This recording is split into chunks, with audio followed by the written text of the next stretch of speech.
এ Khaled Saifullah union chairman ওই বিয়ে এই বন্ধ করছে গান বাজনা, ঠিক কিনা? আল্লাহ মহব্বত করে তার উপজেলা চেয়ারম্যান বানাইছে। এ রামগতি থেকে সোজা সাইকেল চালায় যাতে। আল্লাহ তুমি কেমনে লই যাবে সংসদে, আমি এতটা বুঝি না। আল্লাহ এটা তোমার কাছে, হ্যাঁ আল্লাহ এটা তোমার কাছে আমি আবদারের সিট, এটা আফসারির পক্ষ থেকে সিট, এটা সংরক্ষিত রাখো। এটা খালেদ সাইফুল্লাহ দাও। আর একটা সিট সংরক্ষিত রাখবে তুমি সরমনার হুজুরের লাই।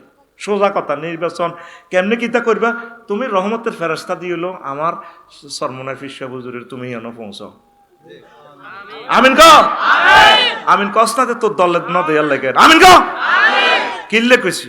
ওনার মতো একটা সম্মানী মানুষ বরিশাল সিটি কর্পোরেশনের মেয়র উপযুক্ত না? আরে বেটা আমি আফসারি যার ডিগ্রি আছে সারা পৃথিবীর প্রেসিডেন্ট হওয়ার যোগ্যতা আছে বেটা। কবে বোধ হুজুরে কয় কে রে ডোনাল্ড ট্রাম্পে ক সাবজেক্টে বেটা মাস্টার ডিগ্রি। তা আর লগে তোরা দোবাসী কয়েকজন থাকলে তো কারবার খেলা লাই। এমনি এমনি কেমন ট্রান্সলেশন কর, উড়া বক্তৃতা দে, মার কাছে লে দে উড়া লাই। IELTS করি গেলেছি কি IELTS কে মারি দিম সমানে, ঠিক কিনা? তো তাইলে সলমনের হুজুরে ওনার এই বেজ্জিতিটা তোরা করলি। আমি তো চাই ইসলামী দল ওনার মন্ত্রিত্ব দাও। আমিন কসাকা রায় জিডি জিডি কইয়ের দোয়া তুই চাস কবুল নি আগে চা। জীবনে কোনো দরখাস্ত আমার ফেরত যায় নাই। আমিন ক আল্লাহ ওনাকে মন্ত্রী বানাও।